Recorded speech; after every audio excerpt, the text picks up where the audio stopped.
Texas A&M defensive lineman DJ Hicks talked to the media and had a lot of praise for this defensive line.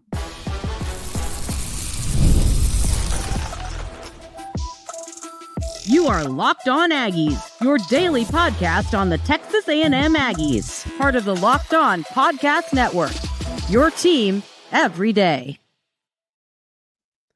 Welcome on into Locked On Aggies. I'm your host, Andrew Stefaniak. Thanks for making Locked On Aggies your first listen every single day. Today's episode is brought to you by our friends over at FanDuel. Right now, new customers can get $250 in bonus bets when your first $5 bet wins. On the show today, ladies and gentlemen, we'll talk a little bit about this upcoming series with the South Carolina Gamecocks, a big one. We've talked about it here and there throughout the week, but we'll talk more about it. We're also going to talk about Bucky McMillan going on with Paul Feinbaum and what he had to say. He's also reached out to a player in the portal, so we'll talk about that. We're going to get things kicked off talking about what DJ Hicks and Mike Elko had to say to the media. So, DJ Hicks, of course, asked a lot about the defensive line and himself personally, so we've got a lot of quotes. DJ Hicks is a player, we discussed this yesterday. He's a guy that is going to be an absolute, it's a necessity for him to overachieve this year. You've lost so many talented defensive linemen to the NFL, to the transfer portal. DJ Hicks, the former five-star plus elite top 10 guy, desperately needs to have a good season this year, and I think he's going to. So here's a quote from DJ on the entire defensive line. He said, "I see a lot of progress from us. We had 4 really good guys to look after and model after. Those guys showed us how to be the best D-line we can be from their work ethic and how they went through their daily business."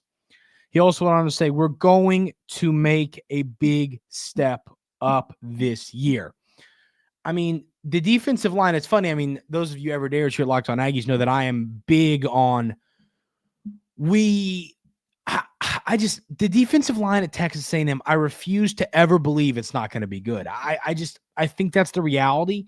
I never look heading into a season, I'm like, man, I'm really concerned about this Texas A&M defensive line. Like, I just know that it's going to end up being good. I'm not concerned about it. So, but for that to happen, we need players like DJ Hicks to step up, some of these transfers to step up, Old Albert to step up. We need these players to be really good. I anticipate that happening, but I mean, we haven't talked as much about this defensive line here on the show in comparison to the secondary and Marcel Reed in positions like this that we are concerned about for the future and for this season. So,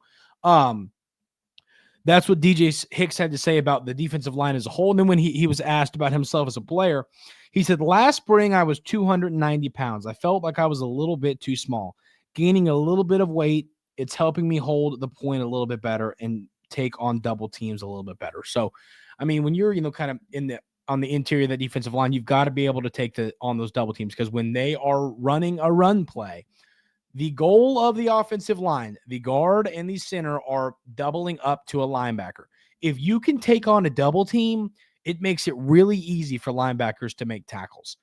If you are getting pushed up the field easily and they can easily climb up to York or Scooby Williams, it is going to be hard for Texas A&M to stop the run. So that is why it is imperative, and I think it's a great thing that DJ Hicks has gained some weight. So let's go ahead and take a look. I don't know what he's all the way up to. I'm going to take a look at the roster.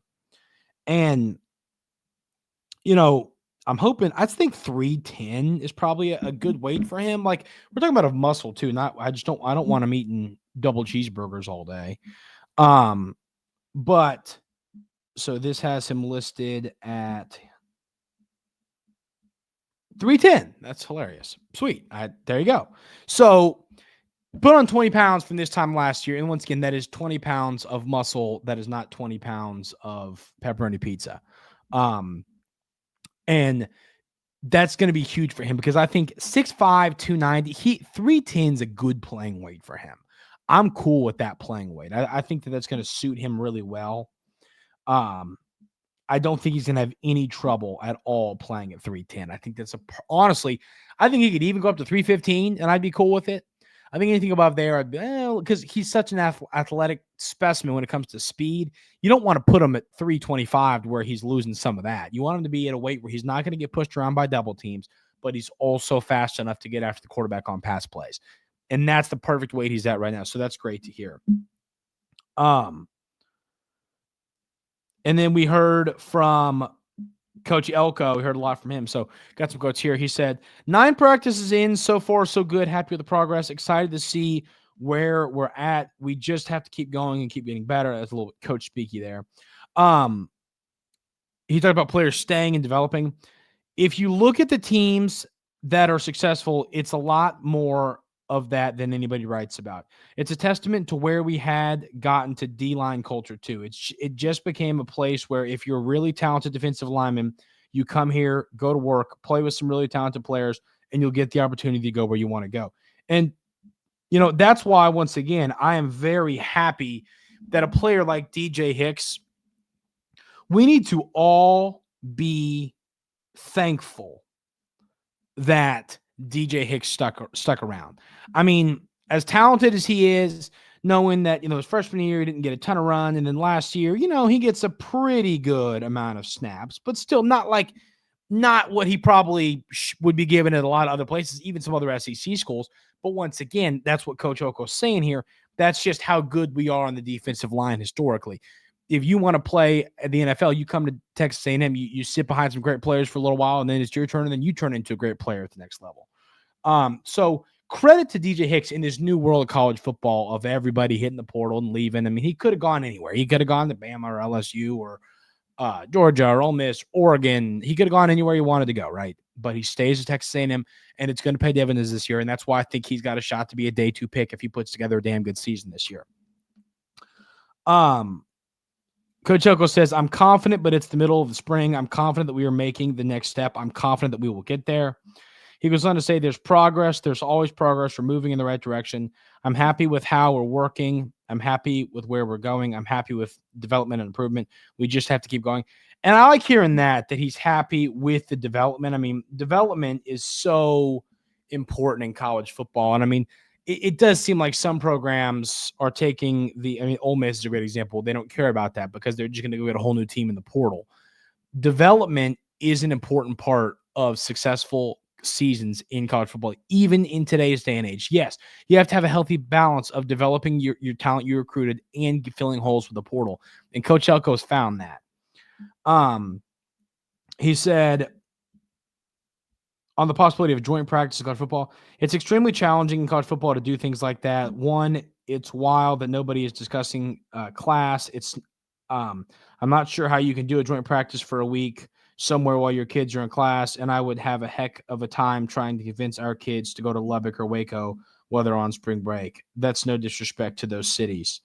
I mean, he's, I tell you this, that's not what I would want to be doing on my spring break in college. Now, I don't know what these athletes, I always grew up playing baseball, obviously, and played that through college. So spring break for college baseball players, you're playing baseball. In high school, we went to Hilton Head one year. College, never really. Well, we did. We went to Mobile, Alabama a couple of times, but not a lot of fun trips for baseball players. So I don't know what the football players generally do, but something probably more fun than that. And then the last thing that Coach Elko had to say before we move on to talk about Bucky McMillan was what he had to say about meeting Bucky McMillan. I did meet him. He seems like a great guy. I will certainly be here and be a resource for him in any way he requires it. It's a really cool place and a really great place to be. We have a really great culture in this athletic department right now. So it's, you always I love seeing a baseball team in the College World Series and there's their football coach and their basketball coach there, or a team in the playoff and there's their basketball coach, they're in the Sweet 16 and your football coach. I love seeing that dynamic between your head coaches. So it's cool to see that Coach Elko had some great things to say about the Aggies' new head basketball coach, Bucky McMillan. We're going to talk more about Bucky McMillan and what he had to say on the Paul Feinbaum show coming up right here on Locked On Aggies.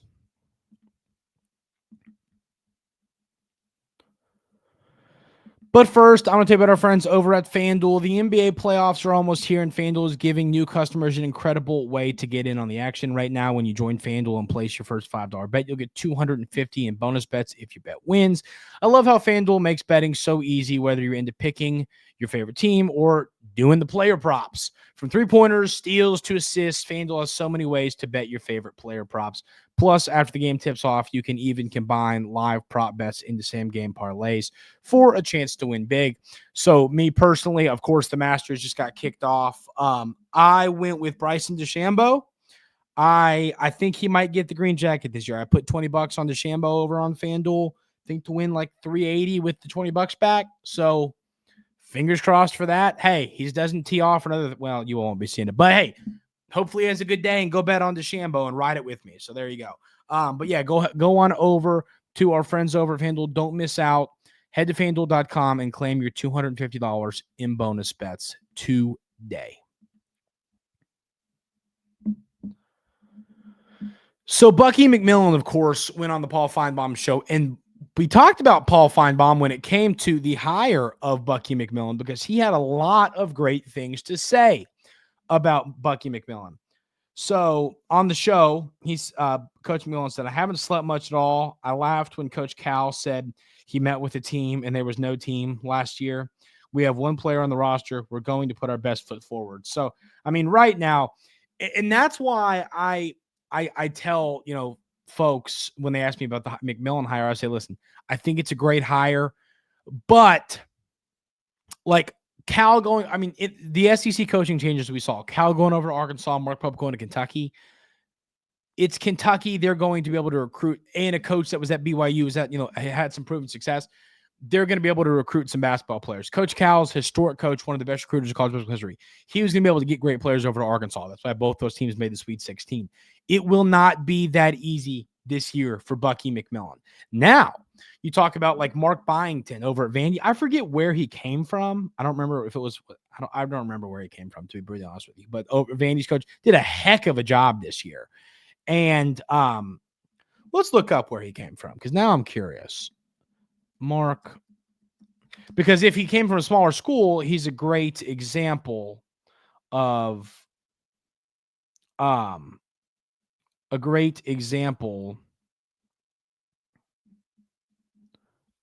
talking about here. Okay, I'm going to pause 5 seconds. Let's find out where he coached. Okay, it was James Madison. I had to pause. I don't know why that took me so long to find, but it did. So Mark Byington is an example of how Bucky McMillan can overachieve. Mark Byington, of course, comes from James Madison, which I just figured out, a smaller school. Yes, similar to what's kind of going on at Samford. Samford made a tournament appearance. Samford had some success. So, James Madison is a school that I think is a solid comparison. So what Mark Byington did this year at Vandy, putting together a team that made the NCAA tournament, was darn good in SEC play. That is I think, the upside of what you're looking for in Bucky McMillan. Now, on the flip side of this, you also still have to put together, find a way to still put together a solid team in some way, shape, or form. And that is not going to be the easiest thing to do in the portal right now. That's just the reality. You're kind of late. A lot of the top dogs have already found their new homes. So Coach Byington, once again, that's the job right now. Well, I guess the point of this whole rant going on about Mike Byington and Coach Pope and Coach Calipari is saying, like, coming from a smaller school, it's not going to be easy to get the top dogs in the transfer portal because they're going to want to see you prove it. If if Bucky McMillan comes to Texas A&M, puts together a good season, winning record in SEC play, makes the tournament, he's going to be able to get great players the next go around. But I just think right now it's going to be one of those hodgepodge teams where you need a lot of good shooters. Luckily, all McMillan's looking for is good shooters. We'll talk about his offense from some of these quotes, but that's what he's looking for, and he'll be able to find that. It's kind of the freak athletes, and that's what's going to be tough to get because they're going to go to some of the schools with proven coaches and all that. So, he said, Coach McMillan said, it's a great opportunity. The SEC is the greatest league in basketball right now. Anytime you get to be in the ACC, fun things happen. He then went on to say, I started coaching when I was playing. When I was young, playing in high school, I started coaching locally. When I played in college, I started coaching AAU. I was never an assistant coach. It was an unusual path. He also went on to say, everyone has to treat whatever job they're in as the most important job. Focus on doing the best you can and enjoying it. We're going to play an enjoyable style of basketball here. And that's for sure too. I mean, at the end of the day, I'm not going to sit here and bash Buzz Williams. I mean, I'm not, but his style of basketball was not fun to watch. I mean, I don't know if I've ever said that on the show, but it's reality. I mean, yeah, you root for the team and all that, but it's like, can we score? Can we score the darn ball? He went on to say, this was on the NCAA tournament. He says, you've got to move on. In the NCAA tournament, things happen so quickly. It's funny how fragile basketball is. One play here, one play there could change it all. He then went on to say, Nate Oates at Alabama, we have a similar path. He was a high school coach and then a mid-major level coach and now in the SEC. A lot of people thought you couldn't play his style in the SEC, but he has had success, and these styles are similar. You will see similar styles of basketball from Alabama and Texas A&M now because Bucky McMillan wants to shoot the basketball, and he wants to shoot it a lot. He says the state of Texas has a lot of great basketball. We plan to carry our weight in that department. So, and that's, of course, great high school players, just like in football. There's great high school basketball players in the state of Texas. So Coach McMillan, just like I say about Coach Elko, he's going to have to get in his own backyard and find a way to get some of these Texas high school recruits to come play basketball for him. And then this is the whole, the Bucky ball. We talk about Bucky ball, and that's his offensive system and all that. So this is what Coach McMillan had to say about Bucky ball. We find fun ways to win. We were the only mid-major team in the top 12 in scoring last year. It's not good enough to just win. We have to win and make it entertaining. That's what we'll keep doing. So it is great to hear that he has a plan to continue improving this style of basketball. And I agree. I mean, let's be honest with yourself, and I'll be honest with myself. Buzz Williams did a heck of a job. He won a lot of games here. Not a ton of NCAA tournament success, but you know what I mean? He did a good job. But it's just not a fun style of basketball to watch. I'm sorry. Maybe that's a hot take. I don't really think it is. I think most would agree with that, but it's just an ugly style of basketball. So, I think that this is going to be a lot more fun to watch as a Texas A&M basketball fan. So now moving on, talking about a player that Coach McMillan has reached out to. Kansas State guard Brandon Hawson is entering the portal. He averaged 10.9 points per game and 2.5 rebounds. So I want to pull up his 3-point percentage. I just saw that we reached out to him. Why is my ESPN app being weird today? But he's gotten interest from a ton of different schools. One of those being Texas A&M. So, all right, is this going to work now? Thank you. All right, he shot, I'll tell you right now, 3 seconds. 38.8% from three. He was the third leading scorer on the team. He was a former Villanova transfer. He shot, so this is interesting here. And now I know why Bucky McMillan wants him. He shot 8.4 field goal attempts per game this season for the Wildcats of Kansas State. Of those 8.4 attempts, 7 were three-pointers, and he shot 38.8% from three. So his field goal percentage is low, but that's because he is only shooting threes. Like, I mean, NBA players, the best are shooting 42%, or whatever. And I mean, like, that means that if they're only shooting threes, their field goal percentage can be 42%. So he's a three-point shooter he's proven he's a career-long 39.1% shooter.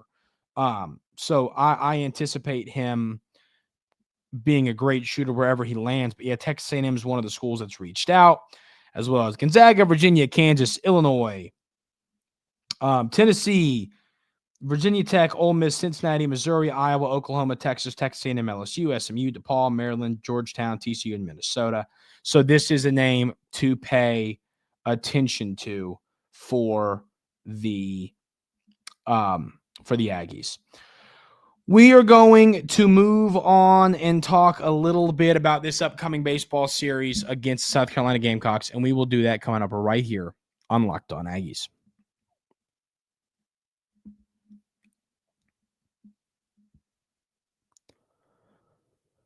So Texas A&M has a big series coming up against the South Carolina Gamecocks, another baseball team that has had their fair share of struggles like Texas A&M has.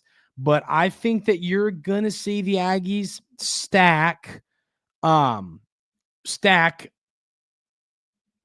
word I'm looking for? My goodness. Stack series victories, excuse me. I think you're going to see it happen. I really believe that this team's going to win this series. And I mean, it's not necessarily going to be easy. South Carolina, they've had their fair share of troubles of late, but they always are finding a way to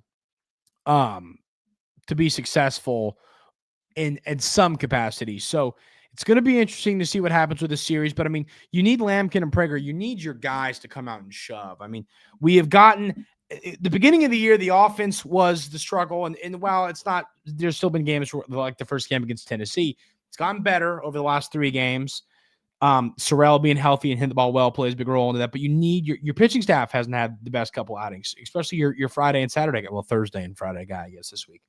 We need good pitching performances tonight and tomorrow night. I've talked about it. I mean, just winning this series. We talked about it on Monday. I think it was like Florida made the NCAA tournament with 13 SEC wins last year and just snuck in and ends up going all the way to Omaha. I say this all the time.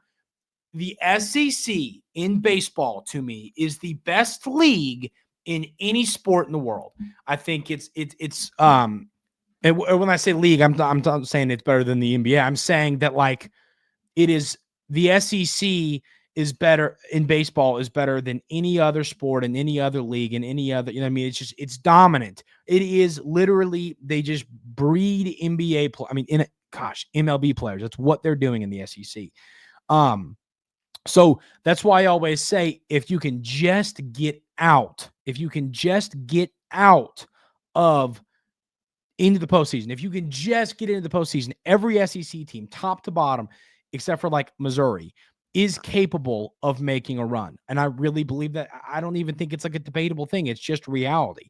So this team, it needs to heat up. Now, they could get hot too. They could win every series they have left. They could get hot. Now, you got a tough one coming up against Arkansas. But I think winning this series puts you in a spot where it's still very realistic to win, to get to that 13-win mark and make the postseason.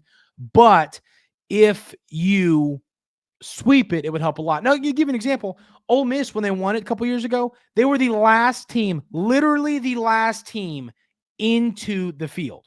And they end up going all the way and winning a national championship. That is what I'm talking about. This team's got to just find a way to sneak in, and then you never know. They could lose in a regional, or they could make it all the way to Omaha and win the whole thing. It could go either way. So I think a sweep this weekend, a series win.